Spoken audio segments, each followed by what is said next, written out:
Merhaba koçlar, gökyüzü gündemimize hoş geldiniz. Gökyüzü gündemimizde Güneş ve Lilith kavuşumu var. Sevgili koçlar, 18 Kasım'da gökyüzü sizden kökten değiştirecek bir döngünün kapılarını aralıyor. Güneş-Lilith kavuşumu sizin 8. evinizde gerçekleşiyor. Bu ev derin dönüşümün, ortak kaynakların, krizlerin ve yeniden doğuşun alanıdır. Şimdi güneşin ışığı Lilith'in bastırılmış cesaretiyle birleşerek sizden gizlenmiş bir gerçeği açığa çıkarıyor. Bu dönem güç temalarının yoğun biçimde hissedileceği, kontrol, güven ve teslimiyetle ilgili derin sınavların yaşanabileceği bir zaman dilimini simgeliyor. Sizin için bu ben kimin sorusunu değil, benimle paylaşılan güç nedir sorusunu öne çıkarıyor. Ortak finansal konular, eşin gelirleri, vergi, miras veya borç gibi meselelerde beklenmedik gelişmeler olabilir ama bu gelişmeler sizi zayıflatmak için değil, kendi öz gücünüzü fark etmeniz için yaşanır. Bu dönemde bir şeyleri kaybediyor gibi hissetseniz bile aslında size ait olmayan yüklerden özgürleşiyorsunuz.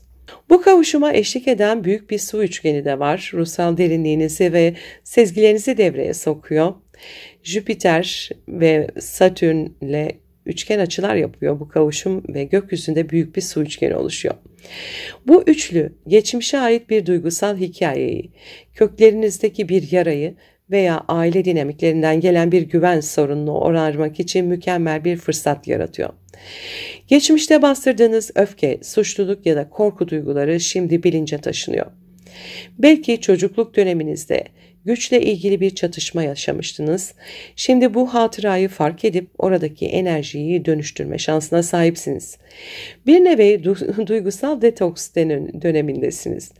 Rüyalarınız yoğunlaşabilir, bilinçaltınız size sembollerle konuşabilir. Bu rüyalar sizi geçmişten kurtaracak ipuçları da taşıyabilir. Aynı zamanda bu üçgen ruhsal rehberlerle, sezgisel alanlarla, terapilerle ya da enerji çalışmalarıyla derin şifa kapılarını açabilir.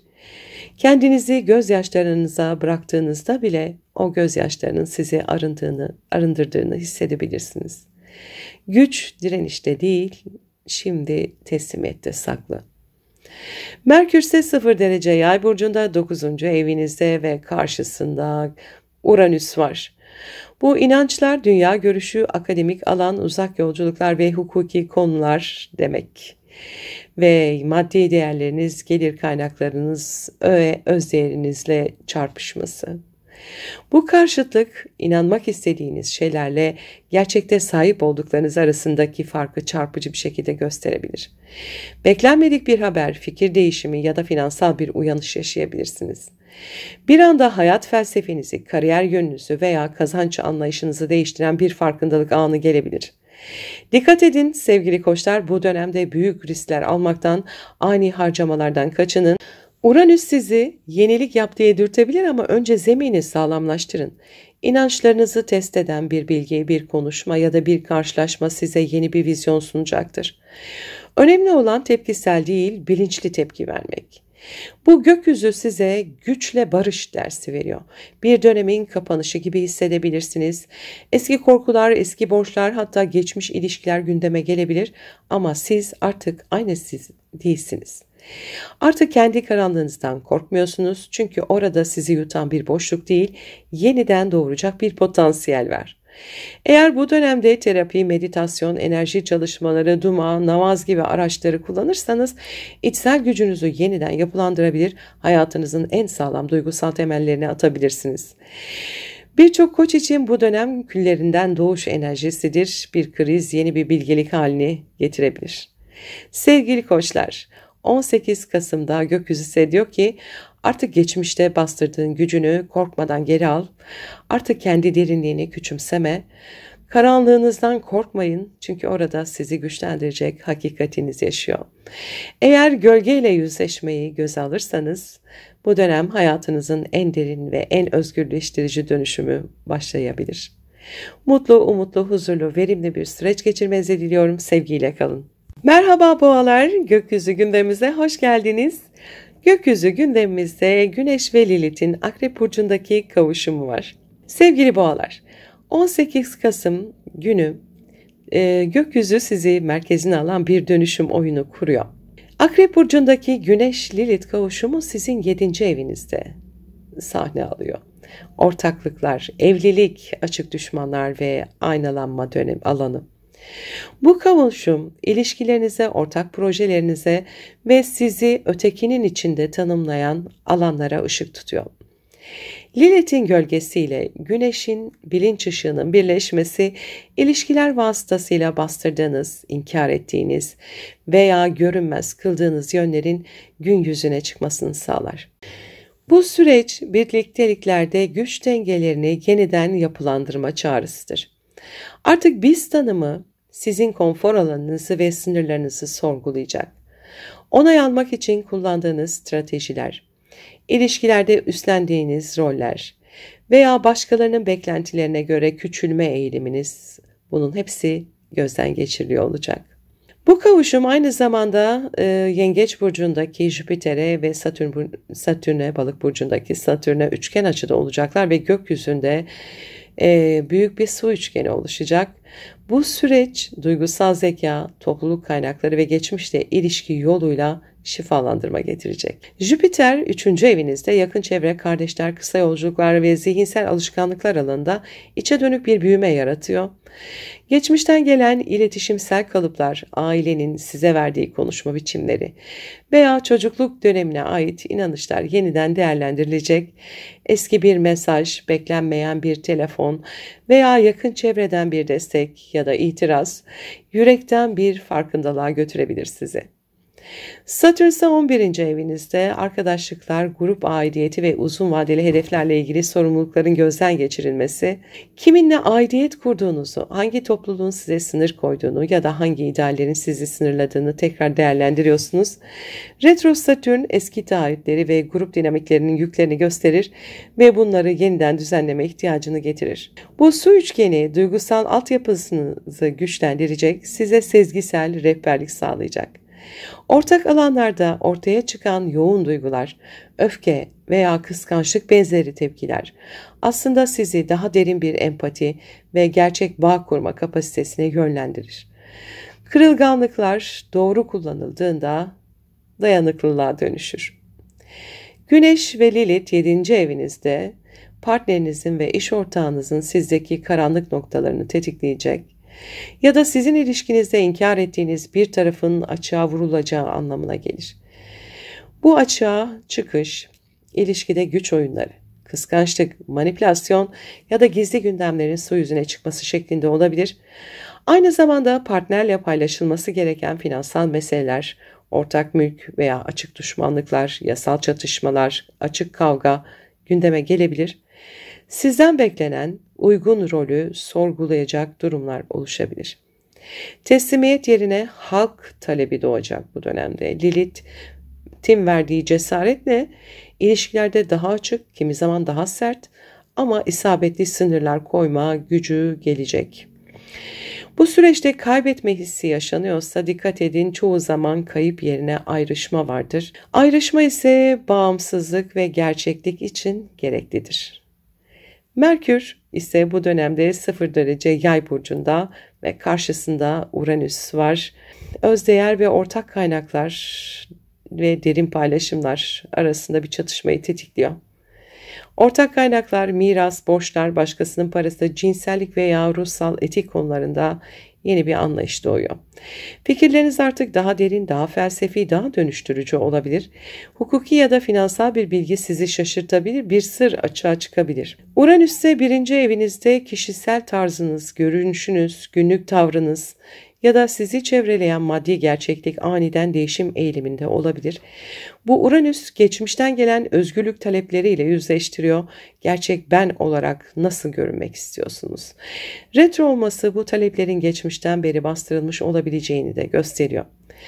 Karşıtlık ise size şunu söyler. Dışarıda paylaşılan bir şey, ortak para, partnerin planı, miras ya da ilişkiye dair beklenmeyen bir açıklama benliğinizi sarsacak.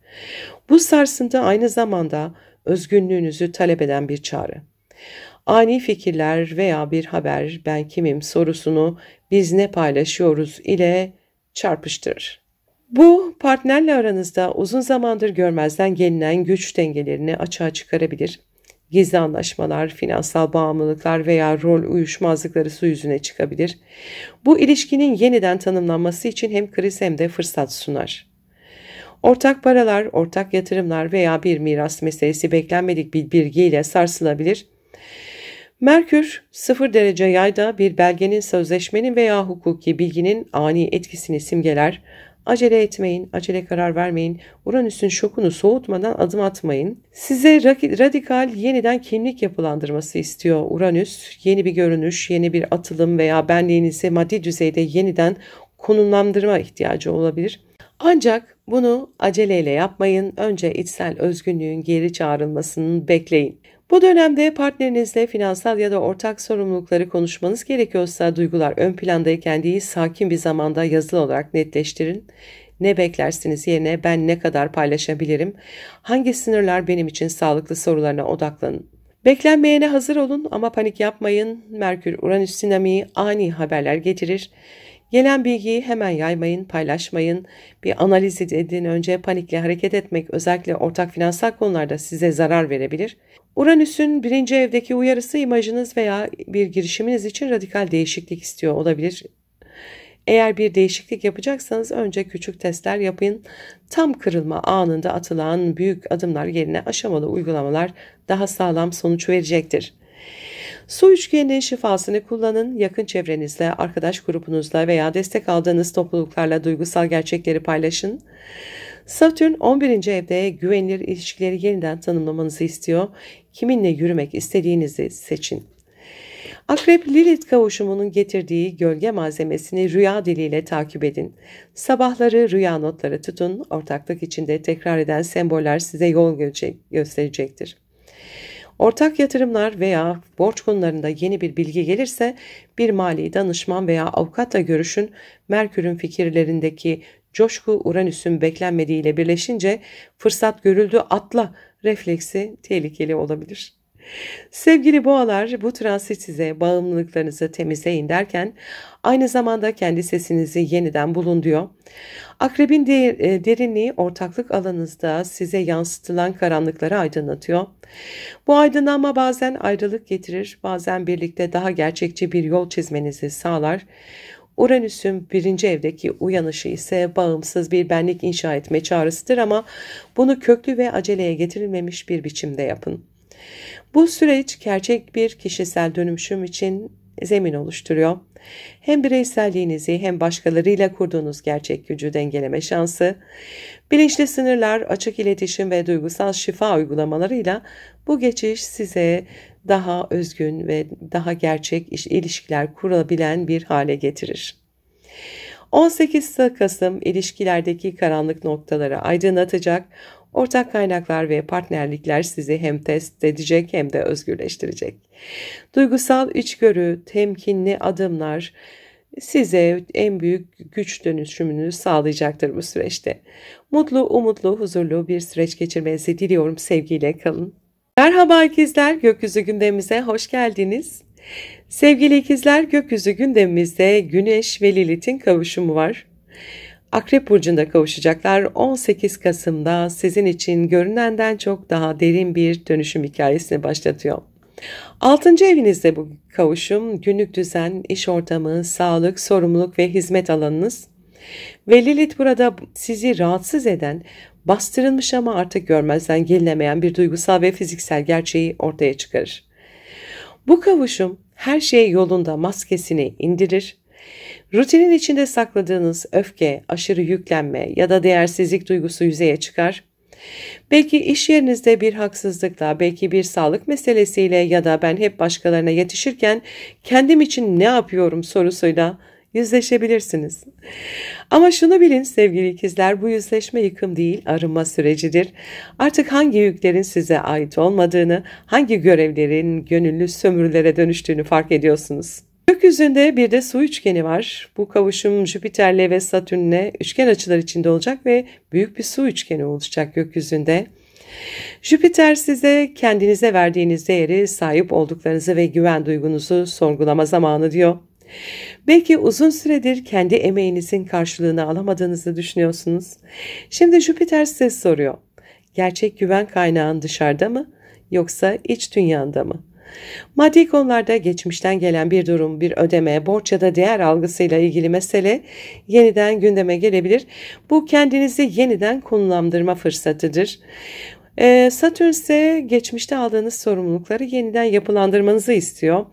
Artık sizi yormuş bir iş modeli, belki üstünüze yapışmış bir kimlik görevden alınmayı bekliyor. Bu üçgenin akışı hem içsel güveni, hem mesleki yönü, hem de yeniden kalibre etme gücünü verir. Dolayısıyla büyük su üçgeni size der ki dur, nefes al, hisset. Sistemin içinde kendinizi kaybettiniz ama kalbinizde hala bir pusula var. İş, görev, sağlık ve sorumluluklar alanında yaşadığınız farkındalık aslında ruhsal bir dengeyi yeniden kurmak içindir. Zihinle beden arasındaki bağı onarma sürecine giriyorsunuz. Güneş-Lilith kavuşumu benim yerime kimse yapamaz dediğiniz alanlarda sizi durdurabilir. Bedeniniz artık yeter diyebilir ya da bir iş ortamında bastırılmış bir öfke patlayabilir. Bu enerjiyi bastırmaya çalışmayın. Onun altında bir ihtiyaç yatıyor. Kendinize saygı duyulmasını, emeğinizin görülmesini, eşit paylaşımı istiyorsunuz. Bu dönemde bir iş ilişkisi, çalışma düzeni ya da günlük alışkanlık köklü bir değişime gidebilir. Belki bir düzeni tamamen bırakacak, belki de onu yeniden kuracaksınız. Fakat unutmayın, Lilith'in amacı sizi cezalandırmak değil, sizi kendinizle dürüst hale getirmektir. Gerçek sağlık sadece bedende değil, ruhun taşıyamadığı yüklerin serbest bırakılması gerekiyor. Bu esnada Merkür'de 0 derece Yay burcunda ve karşısında Uranüs var. Bu karşıtlık ilişkilerde ve bilinçaltı alanınızda ani farkındalıklar yaratıyor. Merkür Yay'da açık konuşur, bazen de fazla açık. Uranüs Boğa'da ise uzun süredir bastırdığınız bir gerçeği bir anda bilinç düzeyine çıkarır. Bu enerjiyle birlikte bir partnerden, bir iş arkadaşından ya da beklenmedik bir kişiden gelen bir bilgi sizi şaşırtabilir. Bir söz, bir mesaj, bir konuşma ve her şeyin arkasındaki perde bir anda kalkar. Ama sevgili ikizler, siz iletişimin ustasısınız. Bu karşıtlık size yeni bir zihinsel özgürlük getirebilir. Uzun zamandır çözümleyemediğiniz bir içsel düğüm şimdi fark ettim anıyla çözülebilir. Ancak bu dönemde iletişimde acele etmeyin. Söyledikleriniz düşündüklerinizden daha fazla etki yaratabilir. Bir konuyu tam sindirmeden açıklamak karşı tarafta gereksiz çatışmalara yol açabilir. Uranüs'ün ani elektriğini dengelemek için nefes alın, yazın, gözlemleyin. Zihin hızlanacak ama duyguların hızına yetişmesi de zaman alacak. Bu dönemde sizin için ruh, beden, iş, düzen ve ilişkiler alanında doğru enerjiyi bulma yolculuğundasınız. Bazı ikiz yükselenler için bu enerji uzun süredir bastırılan duyguların fiziksel olarak dışa vurulması şeklinde çalışabilir. Uyku düzensizliği, yorgunluk, alerjiler veya zihinsel yorgunluk, ama tüm bunlar eski bir programın çözülmekte olduğunu gösteriyor. Büyük su üçgeni size ilahi bir destek sunuyor. Kendinizi yeniden organize edin. Bedensel bakım rutininizi değiştirin. Duygusal hijyeni önemseyin ve unutmayın, sisteminizi yeniden yazarken kalbinizin sesini merkeze alın. Artık işlevsel değil, uyumlu olma zamanı. Bu süreçte gereksiz sorumluluklardan arının. Her şeye yetişmek zorunda değilsiniz. Bir görev listeniz varsa bunu gerçekten ben mi yapmalıyım sorusunu sorun. Bedeniniz bir şey söylüyor olabilir. Bu dönemde ruhsal temelli bedensel semptomlar çok sık görünür. Dinlenme, meditasyon, nefes egzersizleri veya topraklanma şart. Merkür-Uranüs karşıtlığı size hızlı konuşma, düşünmeden tepki verme riski getirir. Özellikle partnerlik alanında kelimeleriniz çok güçlü olacaktır. Önce hissedin, sonra konuşun lütfen. Ve Jüpiter 2. evinizdeyken gelir harcama dengesini yeniden planlanmalıdır bu dönemde. Ne kadarına ihtiyacım var sorusu bu dönemin sihirli sorusu olabilir. Bu enerjiyi bilinçle yönetin. Yardım ederken tükenmemeye dikkat edin. Gerçek yardım kendi sınırını bilerek yapılan yardımdır. Sevgili ikizler, 18 Kasım'da evren sizden sessizlik istiyor. Zihinsel hareketliliğin ortasında kalbinizin sesini duymanız için bir fırsat açılıyor. İş, sorumluluklar, ilişki ya da sağlık fark etmez artık kendi iç sesinize çelişmeden yaşamak sizin görevin. Güneş ve Lilith kavuşumu sizi gözle gölgelerinizle yüzleştirecek, büyük su üçgeni kalbinizi şefkatle dolduracak, Merkür-Uranüs karşıtlığı sizi zihinsel zincirlerinizden kurtaracak, bir farkındalık sunacak. Gökyüzü sizin için zihinsel kaostan doğan ruhsal düzenin sembolü şu anda. Karmaşanın içinde gerçeğinizde yeniden doğuyorsunuz. Mutlu, umutlu, huzurlu, verimli bir süreç geçirmenizi diliyorum. Sevgiyle kalın. Merhaba yengeçler, gökyüzü gündemimize hoş geldiniz. Gökyüzü gündemimize Güneş ve Lilith'in Akrep Burcu'ndaki kavuşumu var. 18 Kasım'daki bu gökyüzü adeta ruhunuzun kapılarını aralıyor. Sevgili yengeçler, bu kavuşum sizin burcunuzda Jüpiter'le ve Balık burcundaki Satürn'le de üçgen açılar içinde olacak ve gökyüzünde kusursuz bir büyük su üçgeni oluşacak. Bu hem duygusal hem yaratıcı hem de ruhsal anlamda derin bir uyanışı temsil ediyor. Güneş-Lilith kavuşumu kalbinizin en gizli, en bastırılmış tarafına ışık tutuyor. 5. evinize, aşkın, yaratıcılığın, kendini ifade etmenin ve çocukların evidir. Güneş burada yaratma enerjisini simgelerken Lilith gizlenmiş tutkuları temsil eder. Dolayısıyla bu birleşim kalbinizde uzun süredir bastırdığınız bir duyguyu, bir arzuyu ya da bir potansiyeli yüzeye çıkarabilir. Belki birine duyduğunuz ama bastırdığınız bir his, belki kendimi artık göstermek istiyorum dediğiniz bir yaratıcı yön ya da çocuklarınızla ya da geçmişteki bir aşk hikayenizle bağlantılı bir duygusal kapanış. Ne olursa olsun bu kavuşum sizi duygusal cesarete çağırıyor. Artık kendinizi küçültmeden olduğunuz gibi sevmeyi öğrenme zamanı. Fakat unutmayın, Lilith'in enerjisi her zaman önce bir yüzleşme yaratır. Bu yüzden aşk ilişkilerinde güç oyunlarına, manipülasyonlara veya kıskançlık temalarına dikkat edin.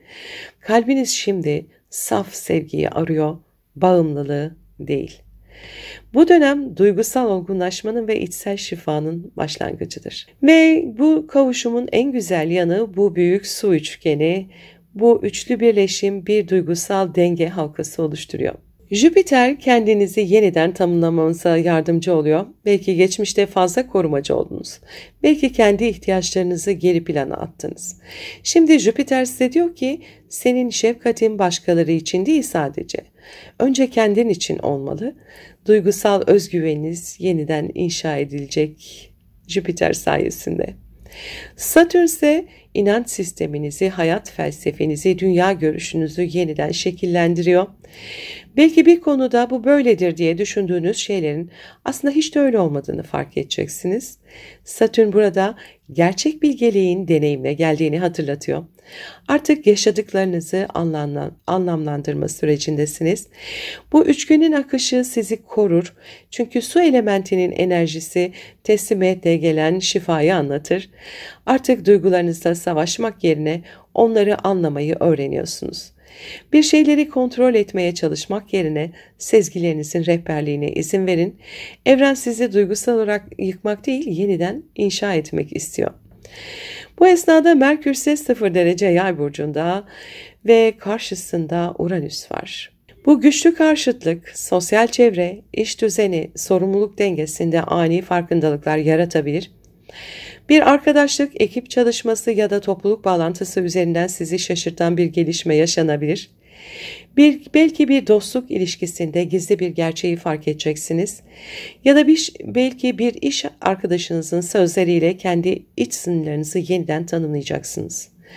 Bu karşıtlık aynı zamanda ben kime hizmet ediyorum sorusunu sordurur. İş, topluluk, sosyal medya ya da insan ilişkilerinde fazla verici olduğunuzu fark edebilirsiniz. Uranüs size diyor ki, gerçek özgürlük kimseye bağlı olmadan üretebilmektir. Merkür ise fikrini, emeğini, sevgini savunmaktan korkma diyor. Dikkat edin sevgili yengeçler, bu dönemde ani kararlar almaktan kaçının. İletişimde dürüstlük çok önemli ama kırıcı olmamak da bir o kadar değerli. Çünkü siz ne söylerseniz o söz şimdi çok güçlü yankılanır. Sevgili yengeçler, gökyüzü sizin için kalbinin sesiyle aklının sesi arasında bir denge kur diyor. Aşk hayatınızda kaderin dönüm noktası olabilir. Bazılarınız için eski bir ilişkiyle yüzleşme, bazılarınız içinse yepyeni bir yaratıcı yönün keşfi söz konusu olabilir. Yaratıcı bir projeye adım atabilir, uzun süredir ertelediğiniz bir hobiye geri dönebilir veya çocuklarınızla ilişkilerinizde yeni bir anlayışa ulaşabilirsiniz. Duygusal yaralarınızı sevgiyle şifalandırırken evren size gerçek yaratımın kalpten geldiğini hatırlatıyor. Bu süreçte mantıktan çok sezgi sizi yönlendirecektir. Aşkta, sanatta ve çocuklarla ilgili konularda kalp merkezli kararlar alın. Resim, müzik, dans, yazı hangi formu olursa olsun bunu duygularınızı bu yollarla akıtın. Bu süreçte ilham dolu olabilirsiniz, onu bastırmayın. Gerçekten neye inanıyorum sizi özgürleştirebilir. Spiritüel çalışmalar, meditasyon, dua, namaz veya içe dönüş pratikleri çok faydalı olur. Güç savaşlarından kaçının bu dönemde. Samimiyetle konuşun ama kimseyi değiştirmeye çalışmayın. Merkür-Uranüs karşıtlığı sinir sisteminizi hassaslaştırabilir. Topraklanma, yürüyüş, suyla temas ve sakinlik size iyi gelecektir. Sevgili yengeçler, bu gökyüzü artık size şunu söylüyor. Artık kalbini saklama. Sevginin, şefkatin ve sezgilerin zayıflık değil, en büyük gücün.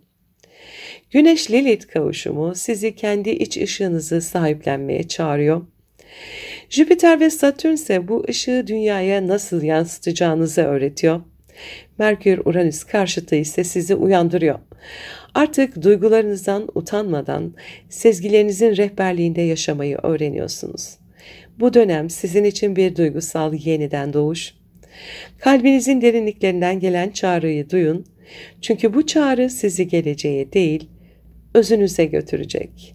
Kendini sevmek, geçmişi affetmektir. Kalbinizi dinleyin. Çünkü orada evrenin tüm bilgeliği saklı. Mutlu, umutlu, huzurlu, verimli bir süreç geçirmenizi diliyorum. Sevgiyle kalın. Merhaba aslanlar, gökyüzü gündemimize hoş geldiniz. Sevgili aslanlar, 18 Kasım'da Güneş ve Lilith Akrep Burcu'nda kavuşuyorlar. Sizi köklerinizle, ailenizle ve duygusal güvenliğinizle ilgili çok derin bir farkındalığa çağıracak bu kavuşum. Bu kavuşum aynı zamanda Yengeç Burcu'ndaki Jüpiter'le ve Balık Burcu'ndaki Satürn'le de üçgen açılar içinde olacak ve gökyüzünde büyük bir su üçgeni oluşacak. Bu gökyüzü sizi iç dünyanızın en karanlık ama en kutsal yerine götürüyor. Orada sakladığınız duygular, aileden gelen kalıplar, bastırılmış öfke veya utanç hepsi artık görülmek istiyor. Ama korkmayın sevgili aslanlar, çünkü bu yüzleşme sizi yıkmak için değil, yeniden temellendirmek için geliyor. Güneş ve Lilith kavuşumu 4. evinizde, sizin ruhsal zemininizde. Burası geçmişin, ataların, ev hayatının ve duygusal köklerin evidir. Güneş burada ışık tutarken Lilith gölgeleri yüzeye çıkarır. Bu kavuşum aile içinde veya yaşadığınız yerde uzun süredir süregelen bir gerginliği görünür kılabilir. Belki anne figürüyle, geçmiş bir travmayla ya da aitlik duygusuyla yüzleşeceksiniz. Kendinize şu soruyu sorma zamanı. Ben gerçekten nerede huzur buluyorum? Bu ev, bu şehir, bu aile bağı hala beni besliyor mu? Lilith burada size duygusal özerklik dersi verir. Yani artık birilerinin onayına, geçmişin izine veya kalıplarına ihtiyaç duymadan kendi duygusal alanınızı kurma zamanı. Bir ev değişimi, taşınma, aile düzeninde dönüşüm, hatta içsel bir bağı koparma enerjisi gündeme gelebilir. Ama bu keskin kararlar aslında sizi özünüzle yeniden buluşturacaktır. Gökyüzündeki büyük su üçgeni sizi duygusal olarak koruyan, şifalandıran da bir alan yaratıyor. Jüpiter, geçmişten gelen duygusal yükleri şimdi çözecek. Bilinçaltınızda tuttuğunuz bir acı, bir suçluluk duygusu, bir korku artık sizi yönetmesin diye yüzeye çıkacak. Bu enerji özellikle rüyalar, sezgiler ve içsel farkındalık yoluyla kendini gösterir. Ruhsal bağlantılar, içsel rehberlik ve maneviyat bu dönemde çok güçlüdür. Satürn ise maddi manevi ortaklıklar, miras, borçlar, paylaşım konularında yeniden yapılandırma sürecini başlatıyor. Bu transit size bağlılıkla bağımlılığı ayırmayı öğretir.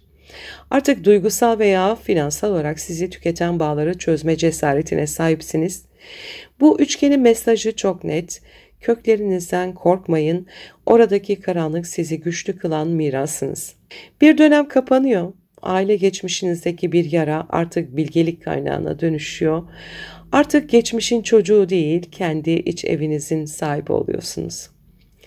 Merkür ise Yay burcunda bu esnada 0 derecede ve karşısında Uranüs var.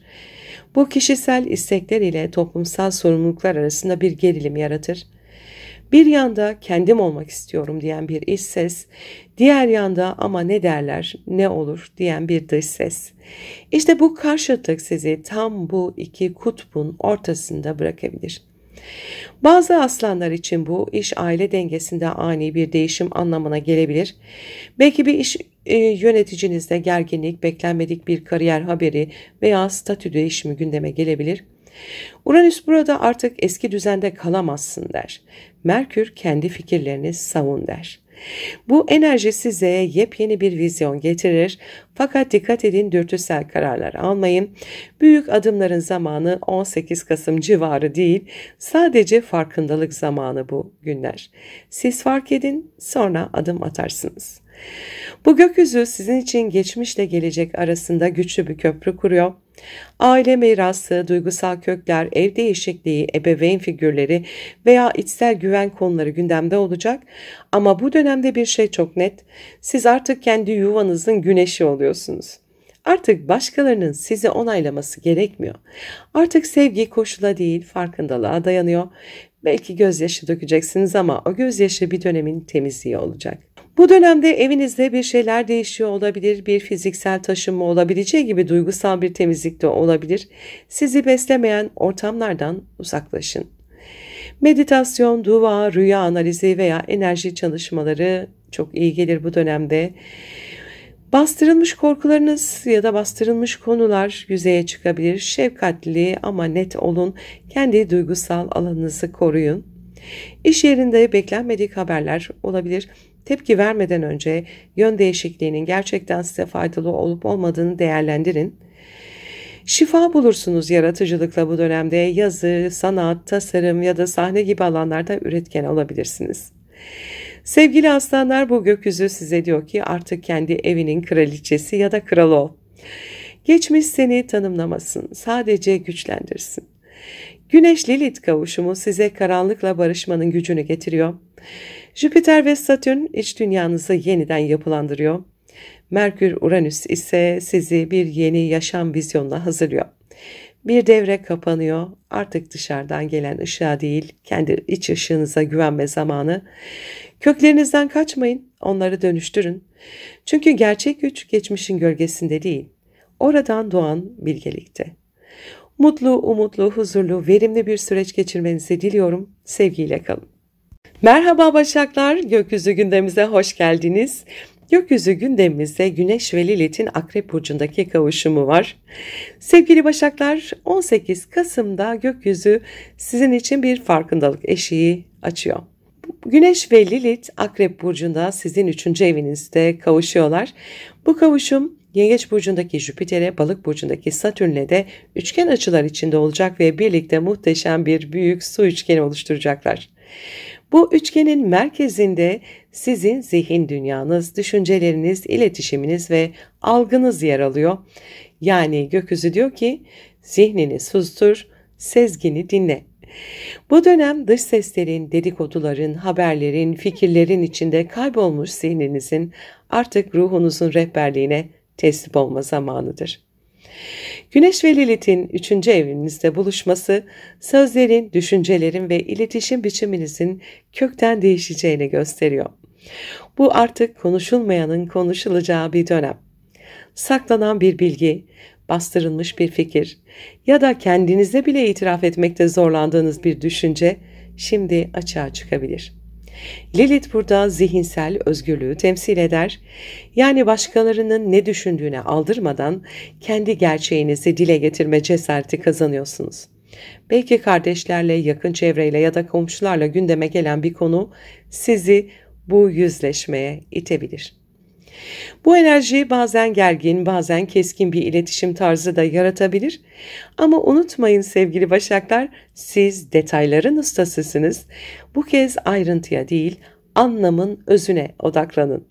Çünkü bu kavuşum size doğrunun sözcüsü olma gücü veriyor. Ama bu doğruyu önce kendinize söylemeniz gerekiyor. Gökyüzündeki büyük su üçgeni sizin için ilahi bir rehberlik alanı yaratıyor. Jüpiter, sosyal çevreniz, dostluklarınız ve hayallerinizi yeniden tanımlıyor. Kimin gerçekten dost olduğunu, kimin sadece zihinsel gürültü yaptığını fark edeceksiniz. Jüpiter burada içsel dostluğu öğretir. Yani kendinizle barışmayı. Satürn ilişkilerde sınırlarınızı yeniden yapılandıracak. Partner, iş ortağı veya yakın bağlarınızda iletişim dengesi çok önemli. Satürn burada size olgun iletişim ve empati dersi veriyor. Bu üçgen zihniniz ile kalbiniz arasında bir köprü kuruyor. Düşünceleriniz artık sadece mantıktan değil, sezgiden de doğacak ve bu Başak enerjisi için sıra dışı ama dönüştürücü bir deneyimdir. Çünkü siz kontrolü bıraktığınızda evren sizin adınıza konuşacak. Merkür ise bu esnada 0 derece Yay burcunda ve karşısında Uranüs var. Bu karşıtlık inanç sistemleriniz, dünya görüşünüz, aile kökleriniz ve yaşam felsefeniz arasında güçlü bir çatışma yaratabilir. Bir tarafınız güvende kalmak istiyor, diğer tarafınız ise yeniliğe açılmak istiyor olabilir. Belki bir aile kararı, köklü bir gelenek veya geçmişe dayanan bir inanç sistemini sorgulayacaksınız. Uranüs sizi farklı düşünmeye çağırırken Merkür kalpten konuş diyor. Bu karşıtlık birdenbire gelen bir haber, aile içinde şaşırtıcı bir gelişme ya da eğitim, seyahat, yurt dışı veya hukuki konularda beklenmedik bir farkındalık getirebilir. Ama asıl mesele şu, zihniniz eski düşünce kalıplarından özgürleşmek istiyor ve bu dönem hayat size doğru bildiğin şeyin sadece bir versiyonu olduğunu gösterebilir. Bırakın farkındalık sizi dönüştürsün. Sevgili Başaklar, bu gökyüzü sizi düşünmekten hissetmeye davet ediyor. Uzun süredir her şeyi analiz ettiniz, kontrol ettiniz, ölçtünüz, hizmet ettiniz. Ama artık ruhunuz diyor ki zihnini sustur, kalbin konuşsun. Bu dönem ilişkilerde anlayış, empati ve sezgisel bağlar güçlenebilir. Sözleriniz birilerini derinden etkileyebilir. O yüzden seçici olun. Bir yazı, bir konuşma, bir fikir paylaşımı, hatta bir rüya bile kaderinizi değiştirebilir. Çünkü şu anda evren sizin aracılığınızla konuşuyor olacak. Bu dönemde söylediklerinizle hissettikleriniz uyumlu olmalı. Maskesiz, açık ve sade iletişim size güç kazandırır. Sosyal medyadan, bilgi kirliliğinden uzaklaşın. Günlük yazın, düşüncelerinizi boşaltın, nefes egzersizleri yapın. Kardeşler, komşular, arkadaşlarla yanlış anlaşılmalara dikkat edin. Her şeyi açıklamak zorunda değilsiniz. Sessizlik de bir ifadedir. Bunu böyle yapmalıyım dediğiniz yerlerde durun ve sorun, gerçekten mi? Yeni fikirler sizi korkutmasın, geliştirsin. Duygusal bağlarda ciddi konuşmalar kaçınılmaz olabilir bu dönemde. Yüzleşmekten kaçmayın. Bu dönem sizi büyütmek için geliyor çünkü. Sevgili Başaklar, bu gökyüzü size diyor ki artık analiz etmeyi bırak, anlamaya başla. Güneş-Lilith kavuşumu size zihinsel cesaret getiriyor. İlişkilerinizde derin olgunluk kazanacaksınız. Eski düşüncelerinizi yıkıp yerine kalpten doğan yeni bir bilgelik taşıyacaksınız. Artık yalnızca konuşan değil, gerçekten dinleyen bir bilince de geçiyorsunuz. Zihninizi değil, sezgilerinizi merkeze aldığınızda hayatın tüm karmaşası bir anda anlam kazanacaktır. Sessizliğinizin içinde duyduğunuz ses sizin hakikatinizdir. Onu bastırma. Çünkü gerçek bilgelik kalpten gelen sözdedir. Mutlu, umutlu, huzurlu, verimli bir süreç geçirmenizi diliyorum. Sevgiyle kalın. Merhaba teraziler, gökyüzü gündemimize hoş geldiniz. Gökyüzü gündemimizde Güneş ve Lilith'in Akrep Burcu'ndaki kavuşumu var. Sevgili teraziler, 18 Kasım'da gökyüzü size özdeğer temasını güçlü biçimde hatırlatıyor. Çünkü Güneş ve Lilith Akrep Burcu'nda kavuşuyor ve bu kavuşum sizin ikinci evinizde, yani para, özdeğer, güvenlik ve kişisel kaynaklar alanında gerçekleşiyor. Bu kavuşum Yengeç burcundaki Jüpiter'le ve Balık burcundaki Satürn'le üçgen açılar içinde olacak ve gökyüzünde büyük bir su üçgeni oluşacak. Bu gökyüzü adeta sizin için bir dönüm noktası gibi uzun süredir sorguladığınız bir konuya, gerçek değerim ne sorusuna cevap bulmaya başlıyorsunuz. Ama bu cevap dışarıdan değil, içeriden gelecek. İkinci ev sizin kendinize biçtiğiniz değeri, parayla ilişkinizi ve özgüven temellerinizi temsil eder. Güneş bu alana ışık tutarken Lilith gölgeleri gösterir. Yani bu kavuşum sizi değersizlik, yetersizlik ya da finansal korkularla yüzleştirebilir.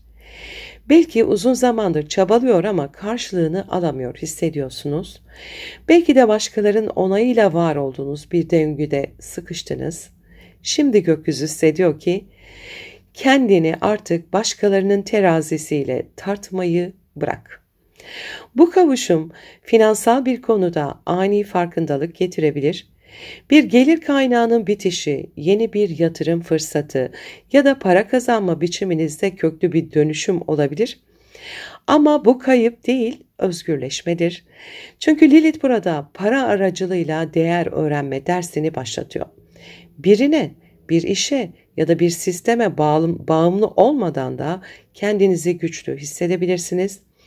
Asıl mesele ben yeterliyim duygusunu içsel düzeyde inşa etmektir. Gökyüzündeki büyük su üçgeni sizin iş, statü, sorumluluk ve gelir temalarınızı duygusal olarak yeniden hizalayacak. Jüpiter kariyerinizde geçmişten gelen bir fırsat ya da eski bir bağlantının yeniden gündeme gelmesine neden olabilir. Daha önce değerlendiremediğiniz bir proje şimdi yeniden şekillenebilir. Toplum önünde daha görünür hale geliyorsunuz ancak bu görünürlük içsel güvenle desteklenmeli. Satürn ise iş hayatınızda disiplin, hizmet ve sorumluluk alanlarınızı yeniden yapılandırıyor. Sağlık ve iş düzeninizde denge kurmak önemli. Özellikle iş yükü fazla olan terazi burçları için emek sömürüsü konularına dikkatli olmaları gerekiyor. Artık nerede hayır demeniz gerektiğini öğrenmelisiniz. Bu üçgenin teması şu: gerçek zenginlik ruhun huzurunda başlar. Eğer yaptığınız iş sizi tatmin etmiyorsa bu dönemde içsel bir isyan başlayabilir ama bu isyan sizi gerçek potansiyelinize götürecektir. Gökyüzü size diyor ki maddi güvenlik ruhsal dengeyle birleştiğinde berekete dönüşür.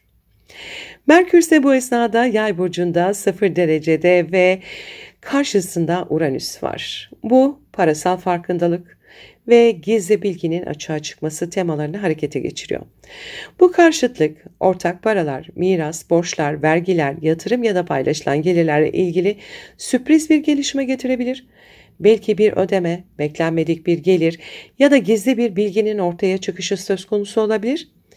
Ancak Uranüs burada kontrol edemediğiniz durumlar aracılığıyla özgürleşmeyi öğretir. Bir ilişki, ortaklık ya da finansal bağ içinde gizlenen gerçekler açığa çıkabilir. Merkür size diyor ki bilgi güçtür ama sadece doğru zamanda kullanıldığında. Bu dönemde sözleşmelere, yazılı anlaşmalara, kredi veya vergi konularına dikkat edin ama aynı zamanda zihinsel bir özgürleşme de başlıyor. Artık para bana ait değil, ben parayla birlikte akıyorum bilincine geçiyorsunuz. Sevgili teraziler, bu gökyüzü size bir içsel denge kurma fırsatı veriyor. Uzun süredir alma, verme, hak etme, yeterli olma temalarında zorlanmış olabilirsiniz. Ama şimdi bir şey netleşiyor. Ben zaten değerliyim diyeceksiniz. Bunu hissettiğiniz anda hem ilişkileriniz hem de maddi dünyanız değişmeye başlayacak. Çünkü evren sizin kendinize biçtiğiniz değerden daha azını asla vermez. Bu enerji aynı zamanda beden farkındalığını da arttırır. Beslenme, sağlık, beden imajı konularında farkındalık kazanabilirsiniz. Bir terapi, bir enerji çalışması ya da sadece sessizlik bile sizi yeniden merkezinize getirir. Bu dönemde ortak gelirlerde, anlaşmalarda ve yatırımlarda dikkatli olun, net olun. Gizli ya da bastırılmış konular olabilir, dikkatli olun. Sağlığınızı ihmal etmeyin, iş yükünüzü dengeleyin. Artık herkese yetişme zorunluluğunuz yok. Bugünlerde şunu hatırlamak çok kıymetli olacak. Bilinçaltınızı da dönüştürecektir. Ben değerliyim. Günlüğünüze yazın efendim, ben değerliyim.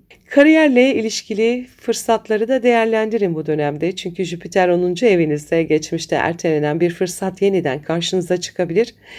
Ancak sabırsız davranmayın. Zamanı geldiğinde her şey yerine oturacaktır. Parayla ilgili duygusal bağınızı da dönüştürün bu dönemde.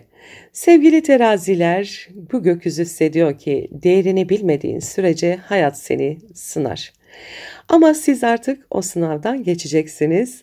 Güneş Lilith kavuşumu kendi öz değerinizin farkına varmanız için bir ışık yakıyor. Jüpiter kariyerinizde yeni bir yön açıyor. Satürn ise sizi disiplinle güçlendiriyor. Merkür Uranüs karşıtlığı ise sizi maddi düzeyde özgürleştiriyor. Bu dönemden sonra para, başarı ve değer kavramlarını bambaşka bir gözle göreceksiniz. Çünkü artık biliyorsunuz siz değerlisiniz. Mutlu, umutlu, huzurlu, verimli bir süreç geçirmenizi diliyorum. Sevgiyle kalın. Merhaba akrepler, gökyüzü gündemimize hoş geldiniz.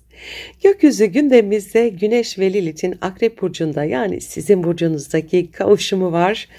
Sevgili akrepler 18 Kasım'da gökyüzü sizin için son derece güçlü hatta kader belirleyici nitelikte olacak. Çünkü Lilith ve Güneş tam da burcunuzda ve 1. evinizde kavuşuyor. Bu kavuşum Yengeç'teki Jüpiter'e, Balık burcundaki Satürn'le de üçgen açı yapıyor olacak ve gökyüzünde büyük bir su üçgeni oluşacak. Bu sizin için ben kimim, ne istiyorum, artık neye dönüşmek istiyorum sorularının yeniden doğuş anı. Siz zaten dönüşümün burcusunuz ama bu kez değişim sadece dışarıda değil, öz kimliğinizin derinliklerinde gerçekleşiyor. Güneş ve Lilith kavuşumunun merkezinde siz varsınız. Kişiliğiniz, duruşunuz, enerjiniz ve görünür benliğiniz.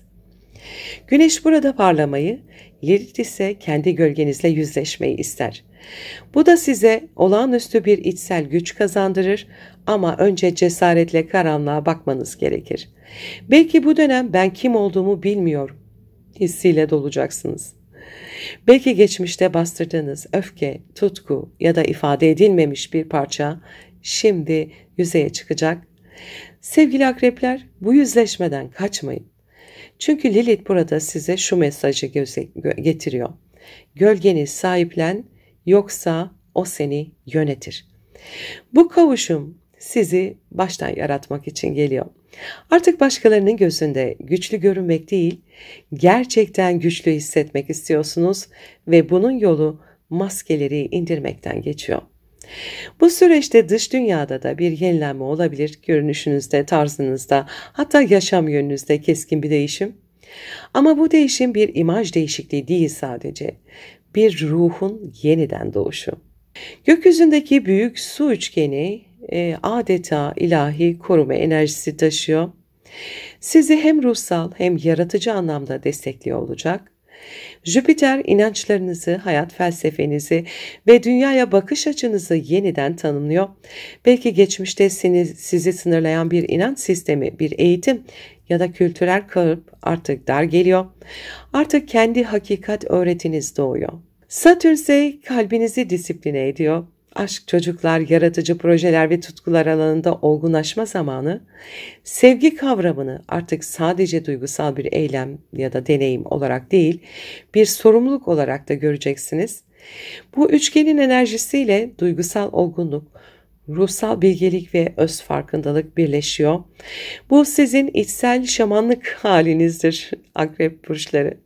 Yani hem kendi acınızı dönüştürür hem başkalarının karanlıklarına da ışık olursunuz. Merkür ise bu esnada 0 derece yay burcunda 2. evinizde ve karşınızda Uranüs duruyor. Bu karşıtlık benim değerim ile başkalarıyla kurduğum bağ arasında güçlü bir gerilim yaratıyor.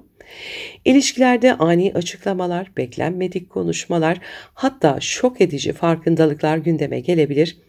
Belki bir partner, ortak veya yakın dost size hiç beklemediğiniz bir şey söyleyecek. Ya da siz uzun süredir bastırdığınız bir gerçeği dile getireceksiniz.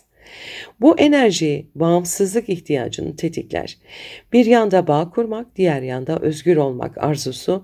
İşte bu dönemde bu iki kutbu dengelemeniz gerekiyor.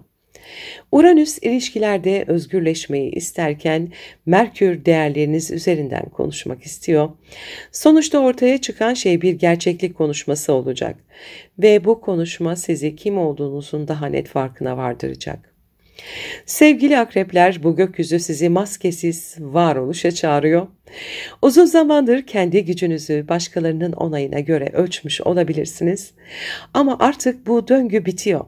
Artık kendinizi göstermekten, hissettiklerinizi açıkça ifade etmekten korkmuyorsunuz. Belki bu bazılarını rahatsız edecek ama bilin ki akrebin ışığı da gölgesi de keskindir ve bu dönemde her iki tarafta görünür hale gelecek. İlişkiler, iş ortaklıkları, kimlik, imaj hepsi dönüşüyor. Ve siz kendi küllerinizden yeniden doğuyorsunuz. Bu dönemde gerçek duygularınızı bastırmayın. Bu sizi daha da çok zorlar. Cesaretle konuşun ama bilinçle hareket edin. Fiziksel ve ruhsal dönüşüm doğal bir süreçtir. Zorlamayın. Evrenin sizi dönüştürmesine izin verin. Uranüs 7. evdeyken maskeler düşer. Kim sizi gerçekten seviyor, kim sadece enerjinizi kullanıyor fark edeceksiniz. Disiplinli bir üretim büyük başarı getirir bu dönemde. Yazın, çizin, tasarlayın, içinizdekini dışarı aktarın. Jüpiter ise meditasyon, astroloji, ezoterik bilgi, felsefe gibi konularda size güç veriyor olacak. Bu dönemde sezgileriniz neredeyse kehanet gücünde çalışacak.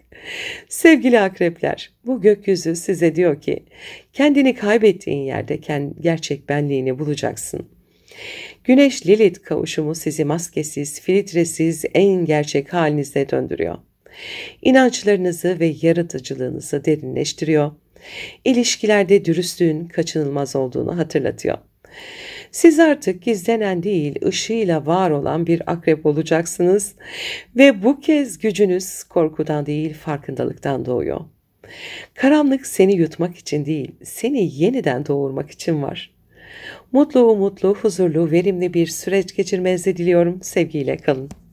Merhaba yaylar, gökyüzü gündemimize hoş geldiniz. Gökyüzü gündemimizde Güneş ve Lilith'in Akrep Burcu'ndaki kavuşumu var. Sevgili yaylar, 18 Kasım'da gökyüzü sizi dış dünyadan içeriye, kalabalıklardan sessizliğe, eylemden sezgiye doğru çekiyor. Çünkü Güneş ve Lilith Akrep Burcu'nda 12. evinizde kavuşuyor. Yani bilinçaltı, ruhsal alan, kapanışlar ve sezgisel farkındalıklar evinde gerçekleşiyor bu kavuşum.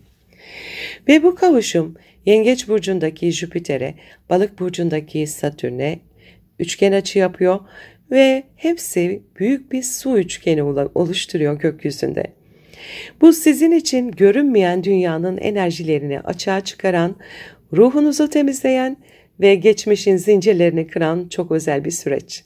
Güneş Lilith kavuşumu 12. evinizde gizli olanı görme cesareti getirecek.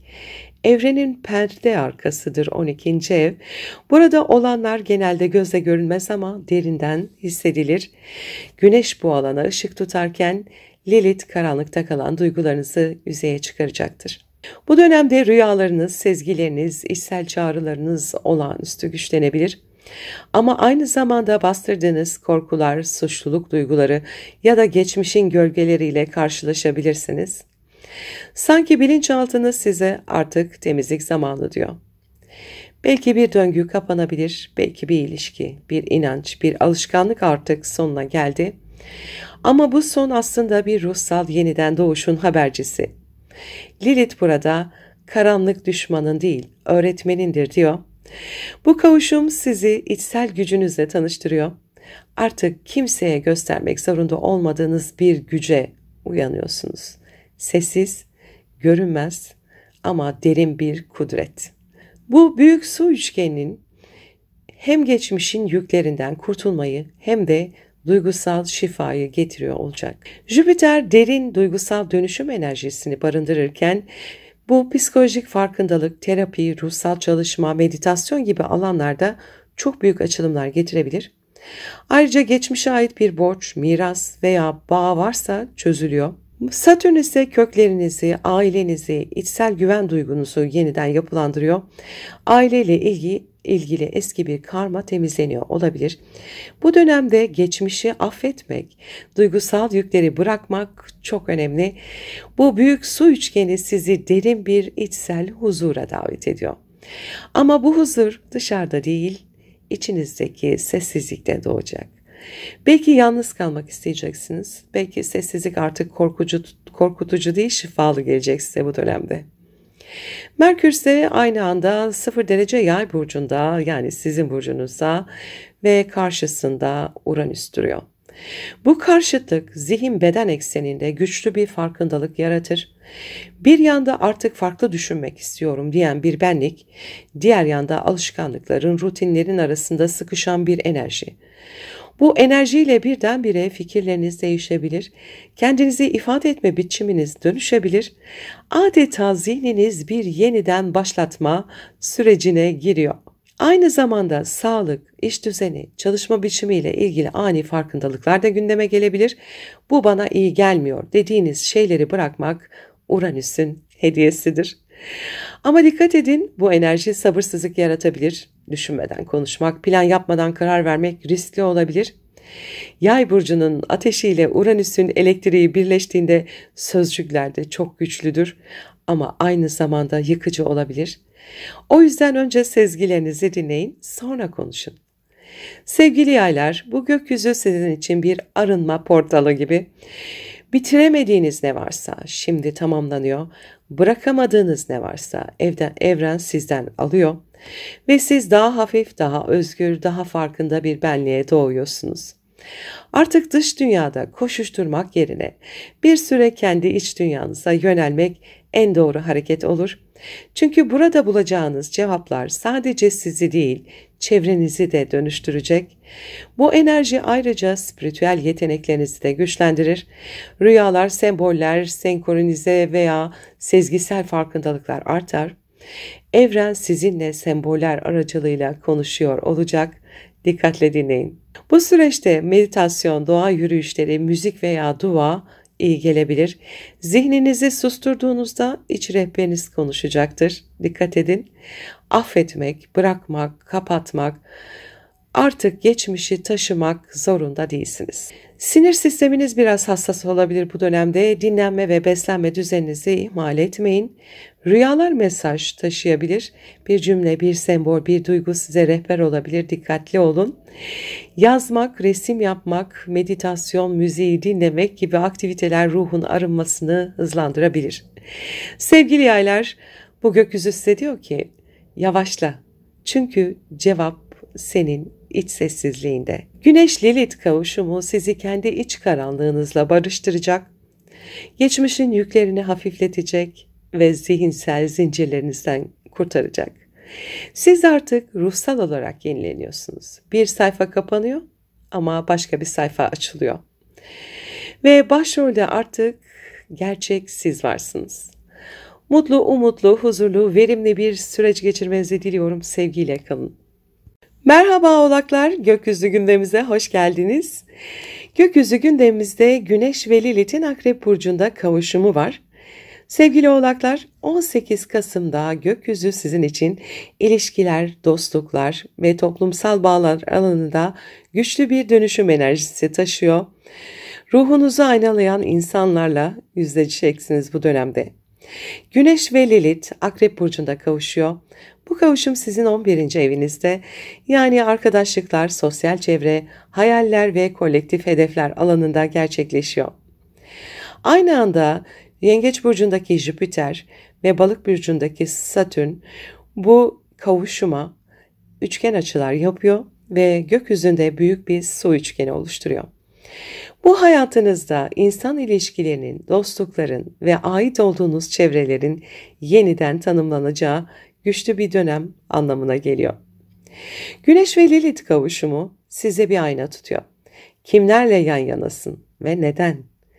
Bu dönemde sosyal çevrenizde gizli kalmış bazı dinamikler açığa çıkabilir. Bir dostun gerçek niyetini görebilir, bir grubun arkasındaki enerjiyi fark edebilirsiniz. Lilith burada yüzeyin altındaki duyguları ortaya çıkarır. Belki bir dostluk göründüğü kadar samimi değildir.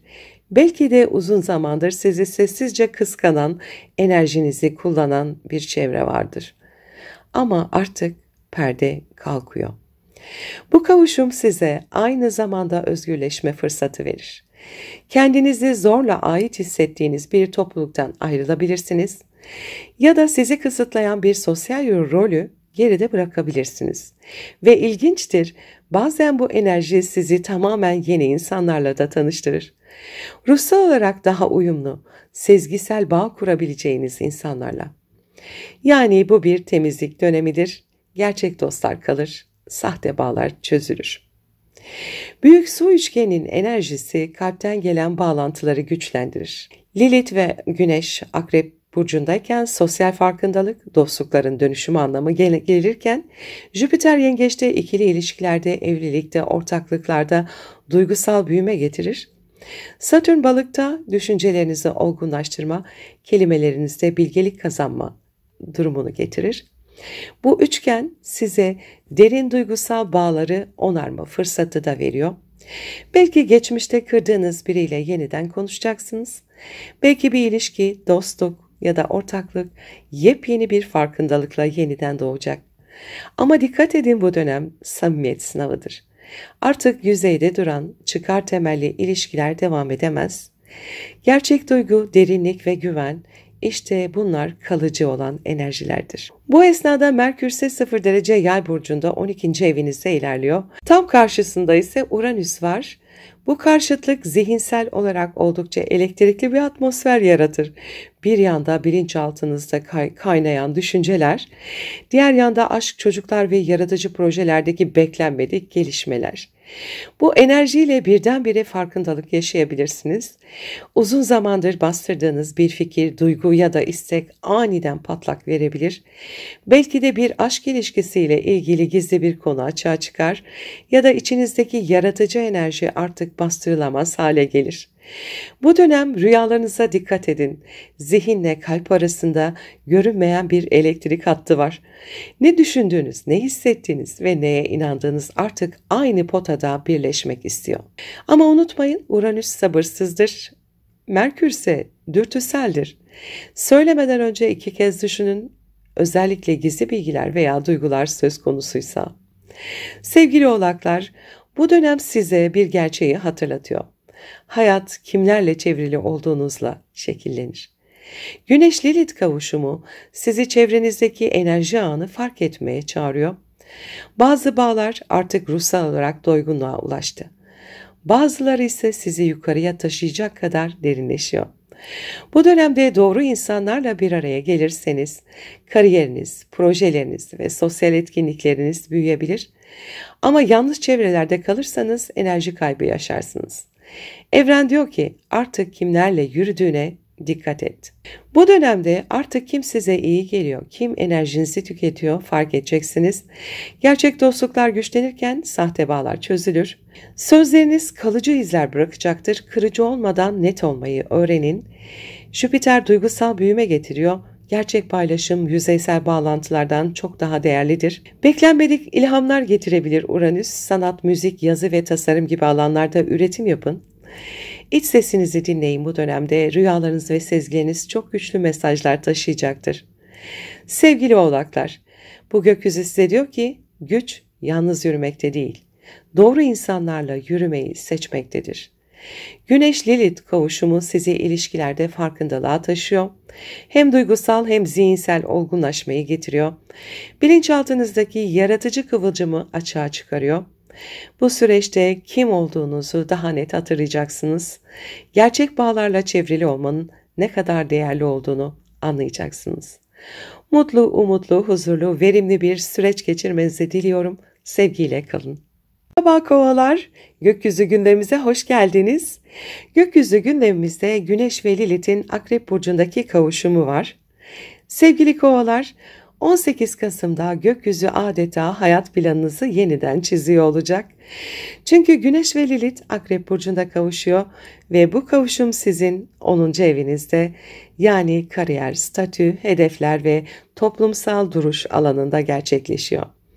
Aynı anda Yengeç'teki Jüpiter, Balık'taki Satürn ile bu güçlü kavuşum büyük bir su üçgeni oluşturuyor.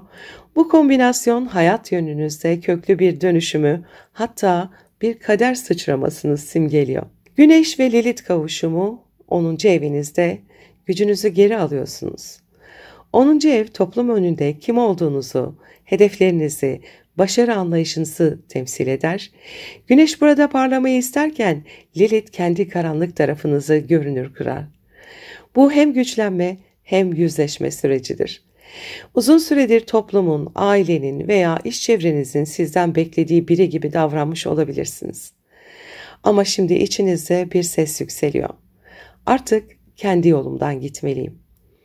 Bu kavuşum kariyer yönünde büyük bir uyanışı tetikler. Belki meslek değiştirmek, kendi işinizi kurmak, farklı bir yola sapmak isteyeceksiniz.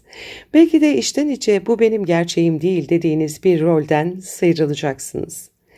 Lilith burada otoriteyle çatışmaları da gündeme getirebilir. Patronlar, yöneticiler, ebeveynler veya toplumun beklentileriyle aranızda gerilimler yaşanabilir. Ama unutmayın, bu çatışma aslında özgürlüğünüzün doğum sancısıdır. Siz artık kendi doğrularınızın lideri olmaya çağrılıyorsunuz.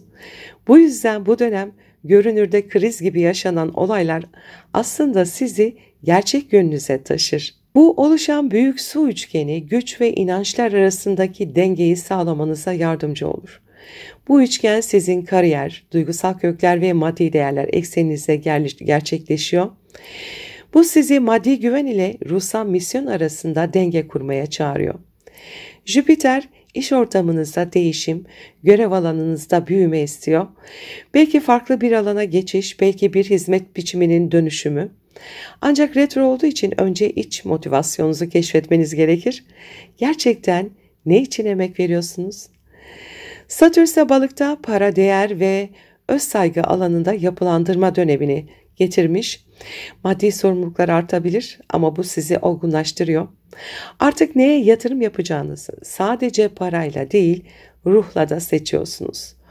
Bu üçgen dünyevi başarı ile ruhsal tatmin arasındaki köprüdür. Artık sadece başarılı görünmek değil, içsel olarak da huzurlu hissetmek istiyorsunuz. İşte bu büyük bir fark yaratacak. Merkür ise bu esnada Yay burcunun 0 derecesinde 11. evinde Nizde ve karşısında retro Uranüs bulunuyor. Bu karşıtlık hedeflerinizle kökleriniz arasında bir gerilim yaratır.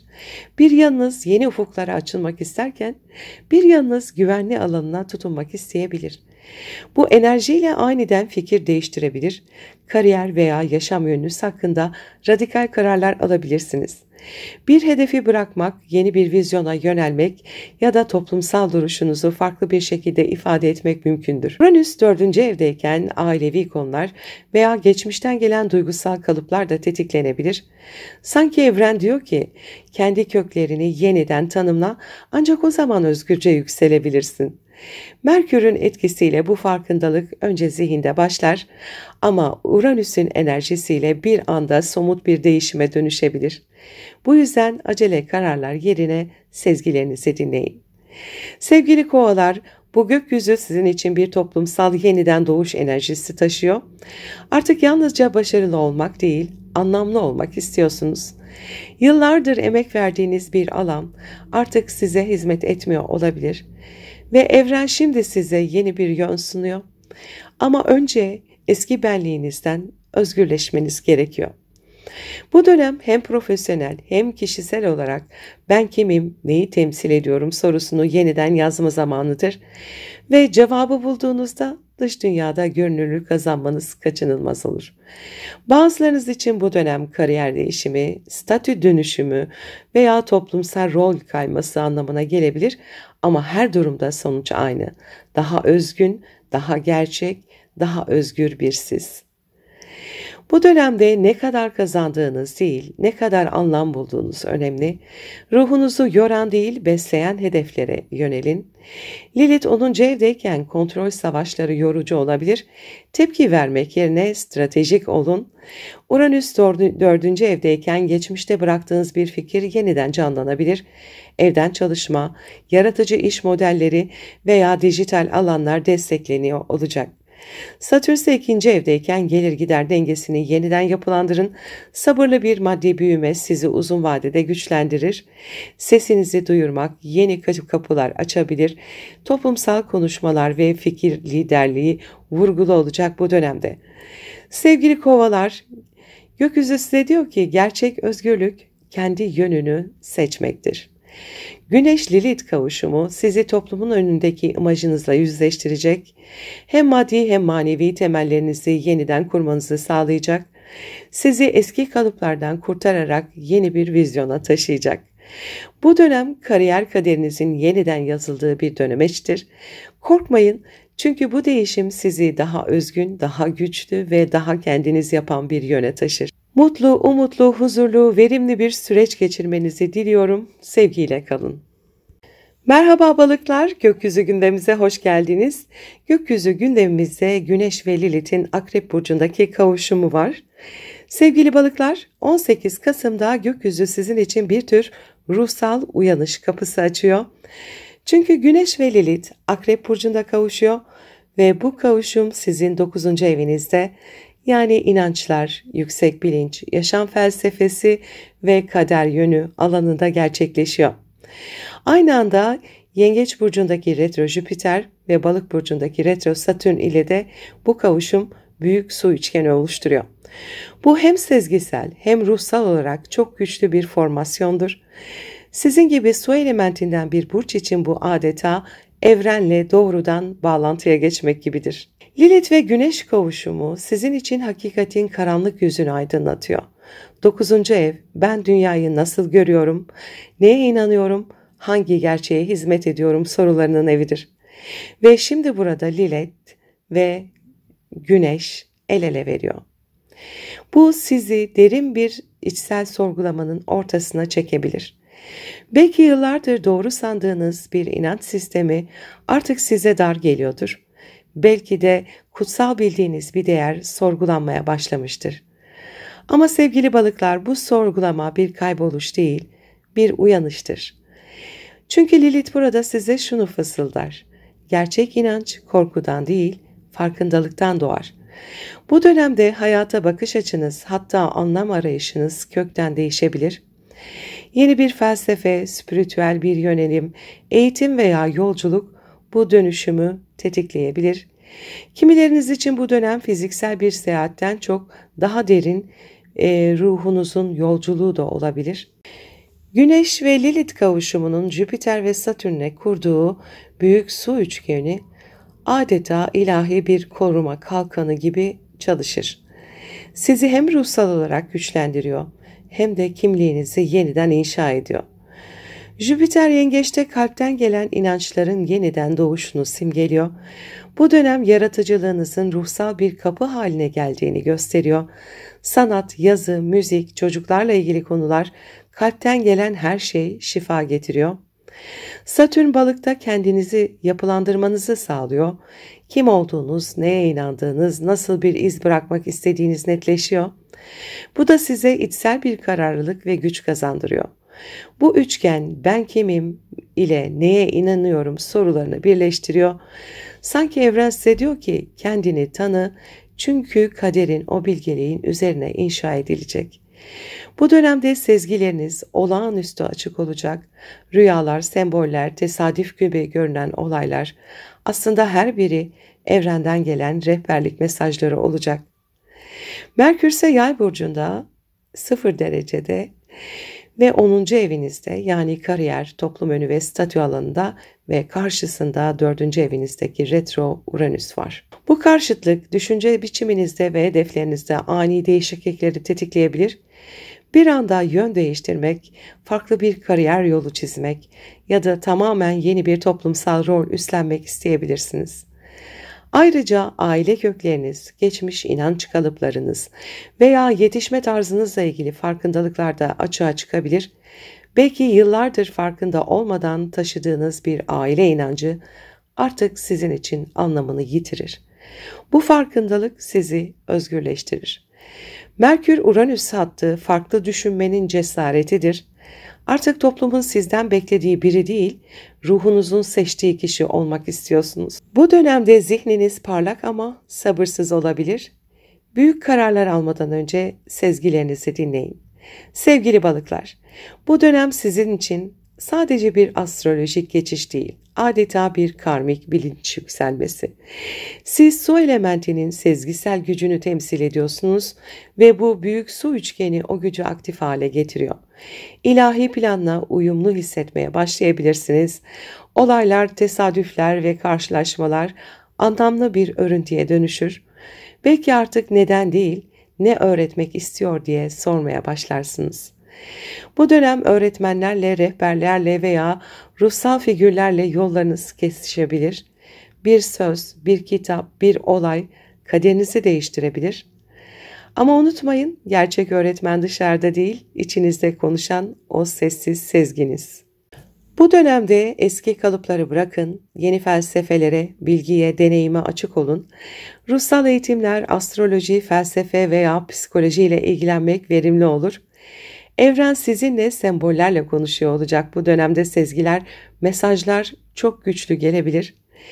Merkür-Uranüs karşıtlığı yön değişimi tetikleyebilir. Eski bir hedefin yerine ruhsal bir misyon doğabilir. Sanat, müzik, yazı, tasarım gibi alanlarda ilham akışı çok güçlü olur. Kalbinizle yaptığınız her şey enerjisi şifası taşır. Sevgili balıklar, Güneş-Lilith kavuşumu sizi inançlarınızın özüne götürüyor. Jüpiter ve Satürn hem kalbinizi hem kimliğinizi yapılandırıyor. Merkür-Uranüs karşıtlığı ise düşünce kalıplarınızı özgürleştiriyor. Bu ruhsal bir yön değişimi dönemidir. Artık sadece yaşamak değil, anlamla yaşamak istiyorsunuz ve gökyüzü sizi bu anlamın tam merkezine taşıyor. Eğer evrenin size fısıldadığını duymak istiyorsanız, önce kendi iç sesinizi duymayı öğrenin. Mutlu, umutlu, huzurlu bir süreç geçirmenizi diliyorum. Sevgiyle kalın.